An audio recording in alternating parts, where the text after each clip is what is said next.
Bem-vindo ao Agrocast, seu canal de conteúdo em gestão do agronegócio, com o Antônio Schacker. Olá pessoal, por que a gente trabalha tanto dentro de uma fazenda? Naturalmente com um alvo muito claro, que é gerar caixa, gerar resultado, ter lucro. Afinal, as fazendas não são terceiro setor. Então a gente precisa criar uma condição para que a atividade gere resultado. Nessa aula eu vou trazer para vocês os principais indicadores relacionados a finanças. Fiquem com a aula, um grande abraço. Quando a gente analisa finanças, a gente avalia isso por diferentes aspectos. Reais por hectare ano, reais por cabeça mês, taxa interna de retorno, custo do bezerro, custo da arroba, todo um ciclo que interage quando você faz uma análise criteriosa de resultado financeiro. Então a gente analisa aí diferentes janelas para que a gente obtenha esses resultados. E o primeiro aspecto que eu quero compartilhar com vocês aqui é sobre o aspecto de geração líquida de caixa por hectare. Essa geração líquida de caixa por hectare representa quanto de dinheiro, ou seja, a receita menos despesa operacional, mais quanto o rebanho aumentou ou diminuiu, ficou pela área aberta ou pela área de pasto.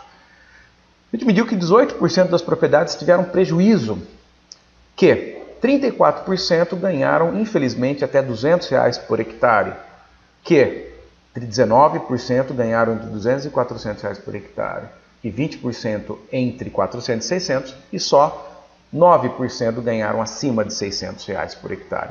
Encontramos aí um resultado médio estatístico de R$ 130 por hectare, porém com um potencial tecnológico de R$ 715 por hectare na atividade pecuária. Na verdade, a gente sabe que alguns projetos específicos são montados, eu mesmo participo de alguns, para superar R$ 1.000 por hectare, e aí já alguns, inclusive, mais intensivos, onde se tem aí uma área menor, naturalmente está sob a gestão aí da equipe, que são superiores a R$ 1.500 por hectare, olhando para R$ 2.000 por hectare. Mas quando a gente analisa o principal resultado gerado aqui, a gente fala em R$ 130, dá uma dor no coração. A gente percebe que é uma coisa realmente que está muito abaixo do potencial. Mas o que importa não é onde estou, mas para onde estou indo. Então você já vê dentro dessa escala que mais de 50% das propriedades ganham muito pouco e praticamente 20% delas aí perdem dinheiro. O que faz com que a gente tenha aí a necessidade de atitudes de mudança, de ruptura, focando num processo gerencial de produção melhor estruturado para que colha aí os resultados da atividade pecuária. Eu sempre brinco que muitas vezes fazendas vizinhas de cerca apresentam resultados 4 ou 5 vezes distintos, que no mesmo clima e no mesmo solo, o que manda são as pessoas que estão ali em cima dessa fazenda. Mas continuando a olhar os resultados, olha que interessante quando você avalia faixa de expansão, né? A gente encontra no intervalo de alta densidade, a gente encontra de menos R$ 1.000 por hectare até mais R$ 1.500 por hectare. Grande parte das fazendas, 90% das fazendas que a gente teve acesso aos números, navegam entre menos R$ 500 por hectare e até R$ 1.000 por hectare de resultado. Então falar que o cara está na atividade pecuária é a mesma coisa, não é. Não é. Tá certo? O cara está numa atividade que pode ir de menos 1.000 para mais 1.500. É de Porto Alegre a Belém aí, tranquilamente os resultados. E continuando avaliando o número, olha que interessante. A média das fazendas nesse período teve um desembolso por cabeça mês de R$ 54,98, ou seja, tudo que saiu do caixa dividido pelo rebanho médio. As fazendas que mais ganharam dinheiro tiveram um desembolso de 46 e as fazendas que menos gastaram, não estou falando que mais ganharam, que menos gastaram 28. Então a gente tem propriedades que gastam R$ 28,74, quem mais ganha dinheiro gastou 46 e a média gastou 54. Quando a gente avalia o desembolso por arroba, a média produziu uma arroba a R$ 135, sofridíssimo, naturalmente. Quem mais ganhou dinheiro a 103 e quem produziu arroba mais barata produziu 81. Ele falou, mas por que quem ganhou mais dinheiro produziu arroba 103, Antônio, e não 81? Ora, quem produziu a 103 produziu muito mais arrobas do que quem produziu 81. Então essa diferença, esse valor da arroba superior foi compensado pela escala, ok? E no caso do bezerro, a média é 1.047, quem mais ganhou dinheiro 956 e quem produziu um bezerro mais barato 649. Quando a gente avalia perfil de despesa, a gente entende aqui insumo de rebanho. E aí quando eu quero falar insumo de rebanho, eu estou falando aqui nutrição, sanidade, reprodução, ok? Com os insumos diretos da produção.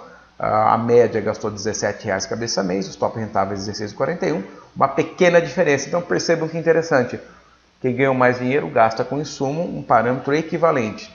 Mas olha que loucura, acompanhe comigo esse número aqui, mão de obra. Mão de obra, quando você, até quem está me ouvindo aqui não está vendo a apresentação, a mão de obra houve uma diferença de 10,23 para a média contra 7,42 de quem ganhou mais dinheiro. Antônio, significa então que quem ganhou mais dinheiro pagou menos para o funcionário? Não, não é isso. Quem ganhou mais dinheiro teve um desembolso em mão de obra inferior por cabeça. Isso não significa que o funcionário ganhou menos, significa que ele tem menos funcionário na relação por cabeça. Ou ele tem uma arquitetura funcional onde ele gasta menos dinheiro com a equipe para a mesma quantidade de gado. Então você tem aí pessoas acima da média, via de regra, produzem mais e sai muito mais barato pelo item da produção. A gente até brinca bastante. Se você tem aí o tipo de funcionário pombo, você tem que ficar batendo palma atrás para ele poder dar um saltinho. Quando você tem funcionário de alta performance, que é um outro assunto, a gente vai tratar aí também de como construir um time de alta performance, você passa a ter menos pessoas melhor capacitadas que demandam menos a gestão sobre a atividade delas porque elas são engajadas. Manutenção, a média gastou 7,43 dos top rentáveis 5, máquina 5,81 para 6,80 dos top rentáveis, e administração, impostos e outros, olha que loucura aqui, ó, 7,18 para 5,42. Então, nesse perfil, meus amigos, a gente percebeu que o desembolso direto com a produção é relativamente próximo quem ganhou mais dinheiro com a média. Porém, mão de obra, administração e manutenção é muito menor para aquelas fazendas que ganham mais dinheiro. E aí, para fechar esse aspecto, olha que interessante, vamos lá, vamos tratar aqui de indicadores econômicos. Taxa interna de retorno sobre o fluxo de caixa da propriedade. A média 0,42, os top rentáveis 1,5% e os melhores fluxos 2 e 3. Estamos falando de uma atividade que supera 1,5% ao mês. Rentabilidade sobre o gado, ou também chamada rentabilidade sobre o capital de trabalho. A média 7 ao ano, ou seja, o que ganhou dinheiro foi 7% do que valia o gado. Os mais rentáveis 17%. E propriedades ganhando 27% do que vale o gado. Lembro aqui com vocês que quando eu falo os top rentáveis, é quanto mais caixa sobrou por hectare. Pode ser que o foco da propriedade não seja geração de caixa por hectare e rentabilidade sobre capital de trabalho. Ou seja, existem propriedades que ganham por ano 27% do que vale o rebanho, que é o número aqui que a gente obteve nessa safra. Retorno sobre investimento operacional, boi velho ROI, onde a gente tem o retorno sobre gado e mais o custeio de toda a operação, 3,2, 10,84 quem gerou mais caixa e 13,48 ao ano. E aí, finalizando o índice, rentabilidade sobre patrimônio total, terra, 0,8% global, 2,4 os que mais geraram caixa e 3,3 foi o índice dos maiores rentabilidade sobre patrimônio total.